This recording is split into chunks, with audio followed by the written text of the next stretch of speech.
오늘은 네. 우리 그 하이델베르그 요리문답 20에서 23문 할 차례입니다. 그래서 우리 한번 보면서 말씀 보면서 우리 또 나누면 좋겠습니다. 며칠 전에 뉴스를 보니까 어떤 분이 그 아내로부터 코로나에 전염이 되었다고 합니다. 근데 그분이 전염된 때로부터 지금까지 무려 3개월 동안이나 분수 상태를 헤매고 있다고 합니다. 참 안타까운 소식이죠. 이런 분에게 그 병을 치료해 줄 약과 의사를 알게 해준다면 그 가정이 얼마나 기뻐하겠습니까? 참 큰 기쁨이 될 것입니다. 마찬가지로 우리가 지금 하이델베르그 요리문답 1문에서 19문까지를 쭉 공부하면서 우리가 본 게 무엇이냐면은 우리의 이 불순종과 불신앙에서 생긴 인간의 죄성과 그 죄성 때문에 하나님이 요구하시는 거룩을 도무지 충족할 수 없는 현실 때문에 참 우리가 공부를 하면서도 답답한 마음이 있었습니다. 우리의 참 죄성의 상태가 마치 코로나로 인해서 이렇게 3개월 동안 온수 상태에 있는 참 그런 분들처럼 우리도 영적으로 답답한 상태에 있었습니다. 그런데 우리가 지난주에 공부에서 어떤 내용을 배웠냐면은 우리와 하나님 사이에 참된 중보자가 계시다. 바로 우리 주 예수 그리스도에 대해서 이렇게 배웠습니다. 그래서 그분은 이 화면에 나오는 것처럼 그 참 하나님이신 동시에 참 사람으로서 예수님은 우리 참 하나님이신 동시에 참 사람으로서 우리 이 참 하나님이시기 때문에 우리의 하나님에 대해서 지은 영원한 죄를 사하실 수 있고 참 사람이기 때문에 사람으로서 지은 또 온전하지 못한 그 우리의 죄 문제를 참 사람이시고 온전한 사람이신 그분을 통해서 해결할 수 있는 길을 열어주셨다 하는 것을 지난주에 보았습니다. 그래서 우리에게 참 구원자, 중보자가 계시다 하는 얘기를 지난주에 들을 때에 참 우리 마음속에 시원함이 있었습니다. 아, 그렇구나. 우리가 참 더 이상 우리의 불신앙과 불순종으로 인하여 생긴 죄성과 부패한 본성 때문에 하나님의 온전한 거룩에 이르지 못하지만 그런 온전한 거룩에 이르지 못하는 우리를 중보하시기 위해서 참 하나님이시면서 동시에 참 사람이시고 완전한 의로움을 가지신 주님이 오셔서 우리의 구속자가 구원자가 중보자가 되셨구나 하는 사실을 이렇게 알게 됨으로 인해서 마음에 시원함과 기쁨이 있었습니다. 그렇지요? 예, 그것이 우리 지난주 공부였습니다. 그래서 어떻게 생각해 보면 참 이런 모습은 불치병을 앓으면서 이 죽을 날만 고대하고 있던 그 중환자가 이 천하 명의를 만나는 것과 같고 또 치료제를 만나는 것 같은 그런 기쁨이 있는 순간입니다. 그래서 참 하이델베르크 요리문답도 사실은 1에서 18문, 19문까지 하면서 마무리를 해도 될 듯합니다. 왜냐하면 우리의 죄의 문제와 그 죄 문제를 해결해 줄 수 있는 중보자가 나왔기 때문에 이제 모든 게 다 좋게 해결되었구나 하고 끝이 나도 될 것 같은 느낌입니다. 그런데 놀랍게도 그 하이델베르그 신앙 고백은 19문에서 끝나지 않고 계속해서 이어집니다. 이어져서 20문, 21문 이렇게 나가게 되는데요. 20문은 어떤 내용이냐면은 이런 내용입니다. 우리 20문을 같이 한번 읽어보겠습니다. 시작. 그러면 아담 안에서 모든 사람이 멸망한 것처럼 그리스도를 통하여 모든 사람이 구원을 받습니까? 예, 이 질문이 당연하게 나오겠죠. 여기 보시면 아담 안에서 우리가 어떻게 됐습니까? 모든 사람이 같이 범죄하고 아담이 멸망한 것처럼 우리도 멸망하게 되었습니다. 그렇죠. 아담이 우리 인류의 대표였기 때문에 그래요. 그런데 그리스도를 통해서 하나님께서 이렇게 모든 사람이 그러면 자동적으로 그리스도 안에 있으면 모든 사람이 구원을 얻을 것 같은데 그래야 되지 않겠습니까? 모든 사람이 아담 안에서 멸망한 것처럼 모든 사람은 이렇게 그리스도 안에서 자동적으로 구원을 받아야 될 것 같습니다. 그래서 어떤 사람들은 뭘 주장하느냐면은 만인 구원론이라는 걸 말을 해요. 마치 이 모든 사람들이 만인이 예수 안에 있으면 만인이 그냥 자유로 그 구원을 얻는다. 모든 사람은 자동적으로 예수님을 통해서 이렇게 구원을 얻는다라고 이렇게 사람들이 주장하는 그 주장이 있습니다. 그게 만인 구원인데, 그래서 우리가 굳이 나가서 누구에게 믿으라고 말하지 않아도 또 어떤 사람이 예수님을 믿지 않는다 하더라도 그 사람이 어떤 죄 가운데서 이렇게 멸망하는 것이 아니라 구원을 얻게 된다 하는 이런 말을 합니다. 그런데 여기에 보면 뭐라고 말씀하시냐면은 다 모든 사람이 자동적으로 구원을 얻는 것이 아니라 이렇게 말씀하세요. 우리 한번 답도 한번 읽어보겠습니다. 답 시작. 아닙니다. 참된 믿음으로 그리스도에게 연합되어 그의 모든 은덕을 받아들이는 사람들만 구원을 얻습니다. 예. 어떤 사람들만 구원받는다고 해요. 모든 사람들이 그 앞에서 말했던 것처럼 모든 사람이 구원을 받습니까? 이렇게 물었는데 어떤 사람들만 구원을 받는데 어떤 사람들입니까? 그 사람들은 여기에 나옵니다. 참된 믿음으로 그리스도에게 연합된 사람들, 참된 믿음으로 그리스도에게 연합된 사람들만 구원을 얻는다. 이렇게 말씀하십니다.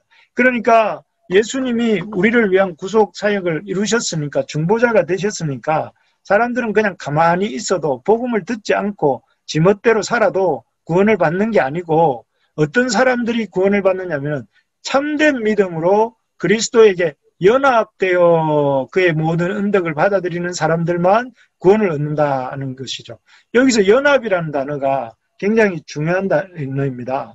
왜 중요하냐면은 이 연합이라는 단어가 우리가 어떻게 그리스도에게 연합되는 것으로 말미암아 우리가 구원을 받고 안 받고의 문제가 결정되는 것이기 때문에 이 연합이라는 단어가 중요한데요.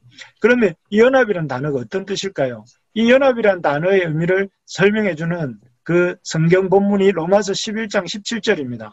이 로마서 11장 17절에 보면 이런 비유가 나옵니다. 우리 11장 17절도 한번 같이 읽어보겠습니다. 시작. 또 한 가지 또한 가지 얼마가 꺾이었는데 돌 감람나무인 내가 그들 중에 접붙이는 되어 창 감람나무 뿌리에 진액을 함께 받는 자가 되었은지. 여기서 접붙임이란 말이 나오잖아요. 이 접붙임이란 단어가 연합이란 단어예요. 연합된다는 말이죠. 그러니까 연합된다는 것은 무슨 말이냐? 접붙여진다는 말이다. 어떻게? 돌감람나무 가지가 돌감람나무였던 우리가 창감람나무 뿌리인 예수님께 이렇게 붙여지는 것, 접붙여지는 것을 말합니다. 접붙임, 요즘 사람들은 잘 모를 수도 있는데 농사를 안 지으시는 분은 잘 모를 수 있기 때문에 제가 한번 설명해 보면 여기 어떤 이 창감람나무가 가지가 있다고 칩시다. 뿌리가 있는데 이 창감람나무에 어떤 가지가 있었는데 그 가지가 열매를 맺지 못합니다.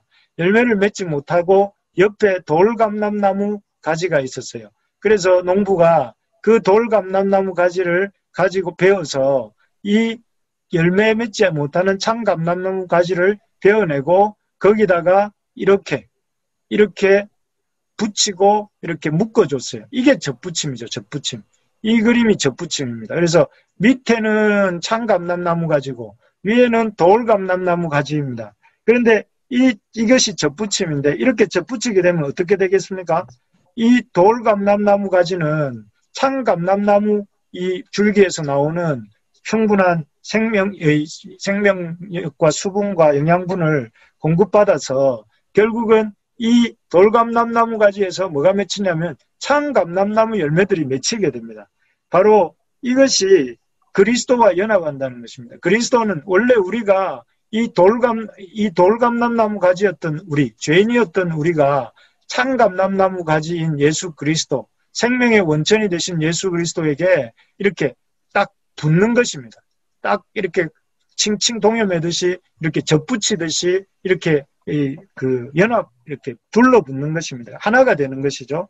그렇게 해서 이 참감람나무 가지로부터 그 생명을 공급받고 그 생명의 능력으로 이 열매를, 성령의 열매를 맺고 하나님의 생명의 열매를 맺게 되는 것, 이것을 가리켜서 접붙임, 연합이다, 이렇게 말을 하는 것입니다. 그래서 우리가 어떤 사람이 구원을 얻는가, 어떤 사람이 구원을 얻느냐 하면은 앞에 우리가 설명을 한번 다시 보면 모든 사람이 그냥 자동적으로 구원을 받는 것이 아니라 참된 믿음으로 그리스도에게 연합된 사람만이 구원을 얻습니다. 여러분, 이 사실 중요합니다. 그냥 예수 그리스도를 그냥 이렇게 구원자로 오셨으니까 나는 그냥 구원을 얻겠지 생각하시면 안 되고, 바로 주님을 이렇게 이 그리스도에게 접붙인 사람들이 구원을 얻습니다. 그래서 이렇게 우리가 그리스도의 참감람나무이신 예수님께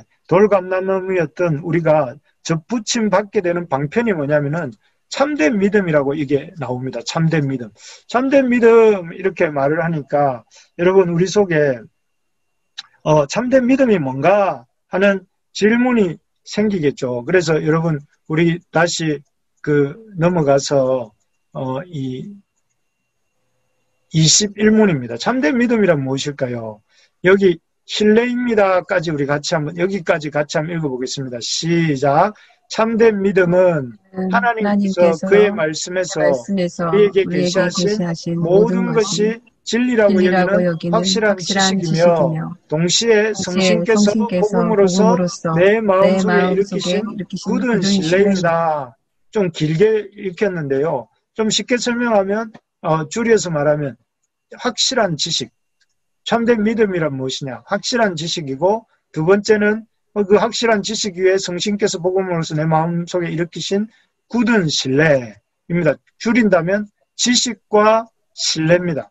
우리가 참된 믿음이란 뭐냐면은, 참된 믿음은 확실한 지식, 하나님의 말씀이 모든 것이 진리라고 여기는 확실한 지식과 그리고 굳은 신뢰, 이게 참된 믿음이다 라고 말할 수 있다는 것입니다.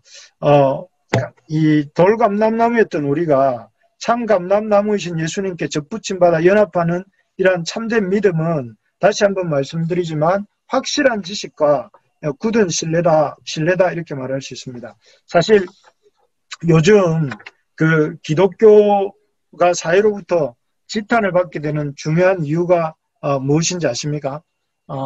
한마디로 맹목적 신앙에서 나온 반지성주의입니다. 우리 오늘날 한국 기독교가 이렇게 사회로부터 지탄을 받게 되는 그 뿌리에는 뭐가 있느냐면은 우리 한번 따라해 봅시다. 맹목적 신앙에서 나온 반지성주의. 예, 맹목적 신앙에서 나온 반지성주의입니다. 우리는 오래전부터 이렇게 한국에는 대부분의 교회들이, 장로교들이 많은데요. 이신칭의를 틀린 것은 아니지만 강조하면서 이상하게 오직 믿음이라는 말을 이렇게 하면서 믿음만을 중요하게 여기고 이성적으로 이렇게 믿음을 파고드는 것에 대해서는 좀 소홀히 하는 경향이 한국 교회와 성도들에게 있는 것 같습니다. 그래서 사람들이 어떤 하나님 말씀을 깊이 생각하고 좀 궁금하게 여기면 그냥 믿어라 이렇게 말을 하거나, 또는 그런 거 알 필요 없다, 믿음이 중요하다라는 식으로 그 사람을 그 의지를 끊는 경우들이 많았습니다. 그러다 보니 지성은 굳이 이렇게 지성적인 될 필요가 없다, 이런 생각들이 만연하게 되었고, 지성이 없어지니까 어떤 일이 일어나느냐면 사람들이 전해주는 말들을 그냥 무비판적으로 비판 없이 받아들이다가 어떤 사람들은 신천지에 빠지기도 하고, 또 어떤 사람들은 이 잘못된 종교 지도자들을 만나서 사회로부터 지탄도 받고, 또 어떤 사람들은 심한 경우에는 잘못된 지도자를 만나서 죽기도 합니다. 그래서 참 안타까운데요. 하지만 원래 기독교는 반지성주의가 아닙니다.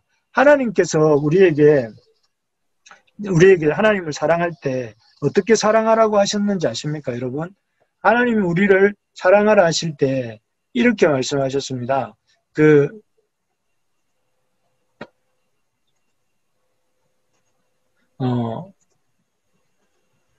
여기 신명기 6장 5절을 한번 읽어봅시다. 시작. 너는 마음을 다하고 뜻을 다하고 힘을 다하여 내 하나님 여호와를 사랑하라. 이렇게 말씀. 여기서 마음을 다하고, 여기 마음은 뭘까요? 우리 마음을 다하고 뒤에 보면 뜻을 다하고 이런 표현이 있는데, 여기에 마음은 우리가 생각하는 것과 달리 마인드를 가리켜요. 마인드. 영어로 마인드란 단어인데, 이 마인드란 단어는 그 뜻이 뭐가 있느냐면은 지성이란 뜻이 있어요. 지성. 그러니까 너희가 지성을 다해서, 그러니까 지성적으로 하나님을 알아가서 그 하나님을 이렇게 알아가는 그것이 처음 사랑하는 것이라는. 우리가 마치 누구를 좋아하게 되면 그 사람에 대해서 알고 싶어 하지 않습니까? 그런 것처럼 하나님을 지성을 다해서 사랑해야 된다. 이렇게 말씀하시죠. 최근에 우리가 함께 묵상했던 생명의 삶 로마서 본문에도 이런 말씀이 있습니다. 우리가 어떻게 살아야 된다고 하시냐면, 이 세대를 본받지 말고, 빨간색 같이 한번 읽어볼까요? 시작. 오직 마음을 새롭게 함으로. 예, 뭘 새롭게 하라고 하셨죠? 마음을 새롭게 하라고 하셨어요. 마음이 뭐라고요? 마인드예요, 마인드. 마인드가 뭐라고 하냐면 지성입니다, 지성. 너희의 지성을 새롭게 함으로. 그래서 사실 기독교는 굉장히 지성에서부터 시작하는 종교예요. 물론 지성만은 아니죠. 지식만 가지고 하는 건 아니지만 지성에서 출발한 하나님을 알아가는, 하나님을 지식적으로 알고 인격적으로 알아가는 데서 시작하는 종교가 우리의 기독교입니다. 그래서 하나님을 사랑하는데 이렇게 중요한 게 뭐냐면 이 말씀을 제대로 아는 거예요. 그래서 우리 교회 표가 중요한 5가지 모토가 뭐냐면은, 첫째는 우리가 성삼위 하나님과 같은 거룩한 삼위일체 하나님과 같은 공동체, 삼위일체 하나님을 예배하는 공동체가 되는 거예요. 삼위일체가 어떻습니까? 서로 세 분이면서도 한 분이고, 한 분이면서 세 분이고, one for all for one. 한 분이 세 분을 위하시고, 세 분은 한 분을 위하시고, 그러면서 정말 이 아름다운 사랑의 교제를 하시지 않습니까? 성부, 성자, 성령 하나님께서. 그런 것처럼 우리도 그런 하나님을 예배하고 닮아가는 공동체가 되자. 이게 첫 번째고. 두 번째는 우리 교회가 하나님 말씀을 배우고, 그 말씀을 배움으로 우리의 지성을 새롭게 하고, 그리고 그 말씀으로 말미암아 다른 사람을 가르치는 그런 교회, 말씀이 중심이 되는 교회. 그리고 세 번째가 하나님 주시는 이 말씀을 따라서 우리가 살아가는 제자가 되는 삶, 그리고 다른 사람을 제자로 삼는 삶을 사는 우리 교회가 되자. 그리고 그 하나님 주시는 이 말씀과 제자됨의 삶을 통해서 한 영혼을 귀하게 여기고 돕는 그런 교회. 그래서 우리 가정과 직장과 일터에서 하나님 나라를 이루어가는 교회가 됩시다 라고 이렇게 우리가 이렇게 살고 있습니다. 그래서 우리 교회가 다른 건 모르겠지만 하나님 말씀을 배우기 열심히, 다음 주일부터 우리 십계명도 배우고, 지난번에는 사도신경도 배웠고, 그 이전에는 우리가 이렇게 과목을 정해서 배우고 했는데, 우리 새벽 기도회 때는 로마서 말씀을 배우고, 또 수요 기도회 때는 또 이렇게 하이델베르크 신앙 고백도 배우면서, 우리가 배우는 이유가 무엇입니까?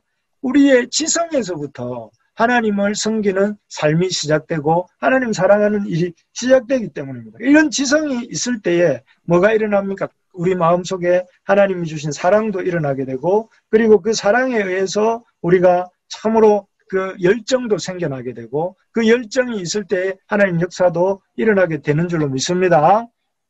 그래서 우리 교부 중에, 우리 신앙 선배들 중에 이 안셀무스라고 하는 분은 이렇게 말을 했습니다. 우리 한번 읽어볼까요? 시작. 나는 알기 믿는다. 예, 우리가 믿는 이유가 뭐라고요? 알기 위해서 믿는다. 우리는 그냥 우리의 신앙생활은 그냥 예수님 처음 알 때는 좀 알미 필요한데 나중에는 믿음만 필요하다 이렇게 생각하는데, 그게 아니고 우리의 믿음이 시작이고 그 다음에는 주님을 열심히 알아가야 되는 거예요.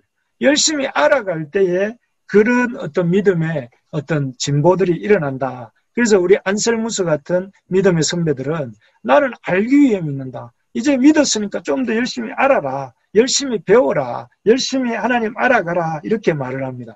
안셀무스뿐만 아니라 우리 신명기를 기록한 모세도 이렇게 말을 하죠. 모세가 뭐라고 말을 하느냐면은 그 신명기 6장 6절에서 9절까지 말씀인데 제가 PPT를 만들었는지 모르겠습니다.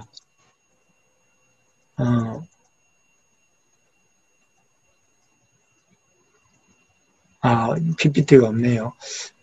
이 신명기 6장 6절에서 9절까지 보면 이렇게 말씀합니다. 제가 읽어드리겠습니다. 오늘 내가 내게 명령하는 이 말씀을 너는 마음에 새기고 7절 내 자녀에게 부지런히 가르치며 집에 앉았을 때든지 길을 갈 때든지 누워있을 때든지 일어날 때든지 이 말씀을 강론할 것이며 뭐라고 합니까? 부지런히 가르치고 앉았을 때든지 길을 갈 때든지 누워있을 때든지 일어날 때든지 이 말씀을 강론할 것이며 또는 그것을 내 손목에 메어 기호를 삼고 미간에 붙여 표로 삼고 내 집 문설주와 바깥 문에 기록할지니라. 이 모세와 그의 백성들이 참으로 하나님 앞에 살기 위해서 어떻게 했느냐면은 하나님의 말씀을 앉았을 때든지 길을 갈 때든지 누웠을 때든지 일어날 때든지 기억하고 손목에 메고 미간에 붙이고 문설주에 기록하면서 열심히 말씀을 배우고 말씀을 가르쳤어요. 그렇게 하는 것이 기독교입니다. 그래서 참된 믿음이란 무엇인가? 믿음 좋다 할 때 우리 뭐라 합니까? 믿음 좋다고 하면은 그냥 교회 열심히 다니고 신앙생활 오래 하고 또 직분 많이 맡고 또 뭐 그런 사람들을 믿음 좋다 이렇게 말하지 않습니까? 물론 그것도 믿음 좋은 부분 중에 한 부분일 수 있습니다. 그런데 진짜 성경이 말하는 믿음이란 확실한 지식, 어떤 지식요? 하나님이 주신 모든 말씀이 진리라고 여기는 또 하나님의 진리의 말씀을 확실하게 아는 지식, 이것이 믿음이라는 거죠.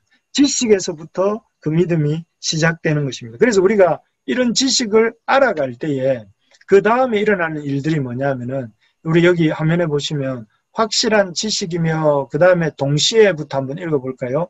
시작. 동시에 성신께서 복음으로서 내 마음속에 일으키신 굳은 신뢰입니다.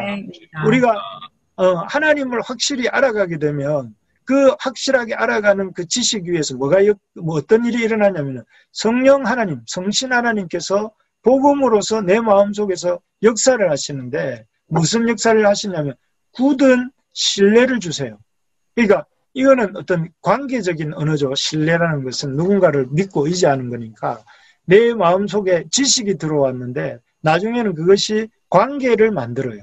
하나님과 나와의 관계를 만들어서 그 굳은 신뢰가 성령의 역사로 말미암아 생긴다 하는 것입니다. 그래서 우리의 마음속에 우리가 이게 하나님 말씀을 읽기를 등한히 하고 말씀을 이렇게 가까이 하지 않으면 자기도 모르게 마음이 굳어지고 하나님과의 관계가 멀어져요. 그런데 우리가 말씀을 읽다가 보면 우리가 그냥 말씀을 읽은 것뿐인데 말씀을 통해서 성령이 내 마음속에서 일하셔서 우리를 하나님을 향한 신뢰를 주고 또 그 신뢰 속에서 하나님을 향해 자라가게 하시는 역사가 일어나는 것입니다. 그래서 중요한 것은 하나님의 우리가 바른 지식을 가질 때에 그 지식 위에서 확실한 지식 위에서 성령께서 굳은 신뢰를 만들어내셔서 그래서 이 바른 믿음이 되는 것입니다. 그래서 참된 믿음이란 무엇인가? 참된 믿음이란 이 확실한 지식과 굳은 신뢰인데 이 확실한 지식과 굳은 신뢰가 믿음이다. 그래서 여러분 어디 가서 믿음이 뭡니까? 이렇게 물으면 믿음이란 성경 말씀에 대한 바른 지식과 굳은 신뢰입니다. 이렇게 말씀해 주시면 됩니다. 그러면서 여러분 우리가 분명히 오리엔테이션 우리가 정의해놔야 될 게 뭐냐면은 믿음은 어떤 하나님 말씀 위에서 성령의 역사로 말미암아 생기는 신뢰다 하는 것을 이렇게 새기면서 감정적으로 열광하는 게 믿음이 아니고 신비스러운 체험을 하는 게 믿음이 아니고 오랫동안 그냥 이렇게 교회를 다닌다고 하는 그게 믿음이 아니고 하나님에 대한 바른 암과 그 바른 알매 지식에서 이 지식을 통해 일하시는 성령의 역사로 말미암는 하나님을 향한 신뢰가 우리에게 바른 믿음이다 하는 것을 확실히 붙들 수 있기를 바랍니다. 그리고 그래서 여기서 중요한 게 뭐냐면은 여러분 좀 짚고 넘어가야 될 게 아까도 말했지만 이런 굳은 신뢰를 누가 일으키신다고요? 성신께서 성령 하나님께서 우리에게 이렇게 믿음을 일으키세요. 그래서 이 믿음은 우리에게서 나오는 게 아닙니다. 사실은 우리가 굳은 지식이 우리 확실한 지식을 가지고 성경을 알아가는 때에 거기에서 성령이 일하셔서 내 마음속에 일으키는 굳은 신뢰이기 때문에 이렇게 이것은 결코 내가 믿어야지 해서 믿어지는 게 아니에요. 그래서 바울 사도는 이렇게 말을 했습니다. 우리 에베소서 2장 8절 한번 읽어볼까요? 에베소서 2장 8절 시작. 너희는 그 은혜에 의하여 믿음으로 말미암아 구원을 받았으니 이것이 너희에게서 난 것이 아니요 하나님의 선물이라. 믿음으로 말미암아 우리가 구원을 얻는데 이 믿음은 어디에서 나는 것이라면 하나님의 선물이에요. 이제 이해가 되십니까? 앞에서 뭐라고 했습니까? 확실한 지식을 모든 것이 진리라고 여기는 우리가 확실한 지식 가운데 거할 때에 우리에게 성령께서 복음으로서 내 마음속에 일으키시는 게 믿음이다. 그래서 이걸 바울은 앞에 뒤에 본 것처럼 이렇게 표현한 거예요. 너희가 그 은혜에 의하여 믿음으로 말미암아 구원을 받았으니 이것은 너희에게서 난 것이 아니요 하나님의 선물이라. 이렇게 말씀하세요. 그래서 우리가 구원 얻는 것은 우리에게 구원 얻는 참된 믿음은 바른 굳은 확실한 지식과 굳은 신뢰라고 했는데 이 확실한 지식과 굳은 신뢰는 내가 스스로 만들어내는 것이 아니라 하나님이 주시는 선물이다. 은혜의 선물이다 하는 것을 여러분 우리가 기억할 수 있기를 바랍니다. 그래서 이 루이스 볼콥이라고 하는 성경 신학자가 있는데 이렇게 그분은 믿음을 정의했더라고요. 뭐라고 했냐면 우리 한번 화면을 보고 같이 한번 읽어볼까요? 시작. 믿음은 외적 증거나 논리적 증명에 의존하지 않고 즉각적이고 직접적인 통찰력에 의존하는 명확한 지식이다. 이걸 딱 두 부분으로 나눌 수가 있습니다. 믿음은 외적 증거나 논리적 증명에 의존하지 않는다. 이 말은 뭐냐면 인간 이성으로 말미암는 게 아니다 하는 말입니다. 인간의 이성에서 나오는 게 믿음이 아니에요. 우리는 가만히 생각해 보면 내가 머리로 이해해서 하나님을 믿는 것 같죠. 물론 그런 부분이 있습니다. 하지만 이 믿음은 외적 증거나 논리적 증명에만 의존하는 것이 아니라 즉각적이고 직접적인 통찰력에 의해서 의존하는 명확한 지식이다. 여기서 보면 즉각적이고 아주 번개가 치듯이 탁 우리 속에 이렇게 어느 순간 깨달아지는 즉각적이고 직접적인 하나님의 개입하심, 통찰력에 의해서 의존하는 지식이다. 그래서 우리가 성경을 읽다가 보면 어느 순간 돌이 쩍 갈라지는 것처럼 얼음이 쩍 갈라지는 것처럼 어떤 순간에 하나님의 은혜가 찾아옵니다. 그래서 그 순간이 우리에게 있을 때에 그 베델에서 야곱이 돌베개를 베고 자다가 일어나서 뭐라고 말을 합니까? 하나님이 참으로 여기에 계시는도다. 이곳은 하나님의 집이다 하면서 베델이라고 말하잖아요. 그런 것처럼 우리가 하나님 말씀이 딱 어느 순간에 우리의 이 영을 탁 깨트려서 즉각적이고 직접적으로 통찰력을 주시죠. 그게 믿음이라고 이렇게 그 대단한 볼콥이라고 하면 아주 엄청난 그 신학자인데 계획주의 신학자인데 그 사람이 그 지식으로 어떤 외적 증거나 논리적 증명이 믿음이라고 말하지 않고 외적 증명이나 논리적 증명에 의존하지 않고 즉각적이고 직접적인 통찰력에 의존하는 명확한 지식이다. 이 말은 어려운데 쉽게 말하면 믿음은 하나님 주시는 거라는 거예요. 그래서 여러분, 저도 그렇고 여러분도 그렇고 이 믿음을 우리가 아주 이렇게 자랑할 것이 아니에요. 우리가 믿음이 있다고 하면 자랑할 것이 아니고 그 믿음을 주신 하나님께 감사해야 됩니다. 그리고 동시에 우리가 끊임없이 우리 속에서 이 믿음이 사그라들지 않도록 하나님 도와달라고 기도해야 됩니다. 그리고 동시에 우리가 이 믿음을 이 없는 사람들을 이렇게 보면 그 사람들에게 어떻게 해야 되겠습니까? 이제 답이 나오죠. 첫 번째는 그 사람이 하나님 말씀을 듣도록 도와줘야 됩니다.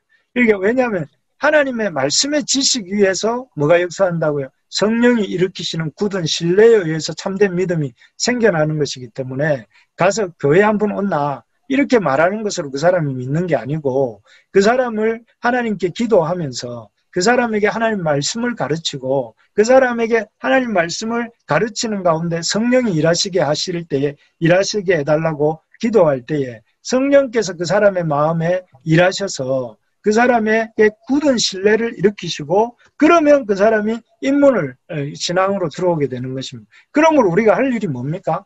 말씀을 가르치는 일이에요. 우리가 안 믿는 사람들, 주변 사람들에게 해야 될 일이 뭡니까?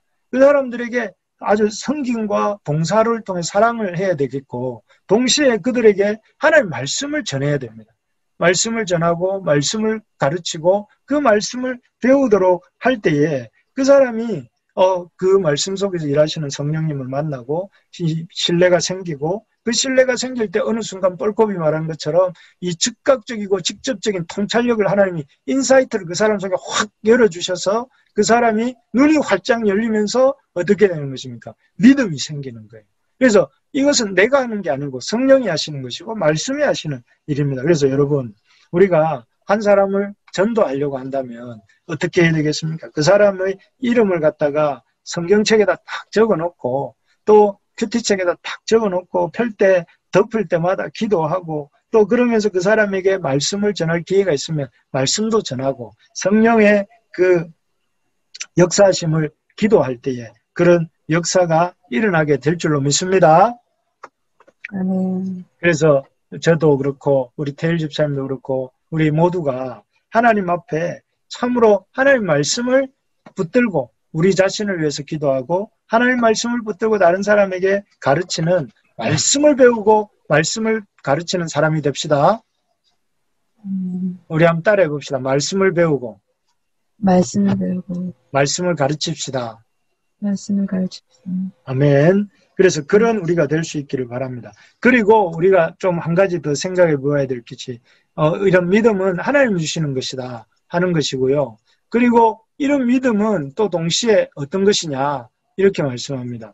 여기 뒤에 한번 보시면 곧 순전히 은혜로 아까 우리가 공부했죠. 말씀이 이 믿음이 어디에서 오는가?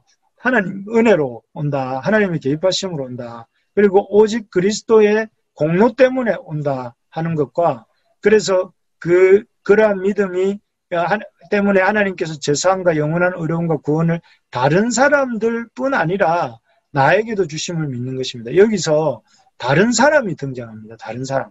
여기 다른 사람은 누구냐면 교회입니다. 교회.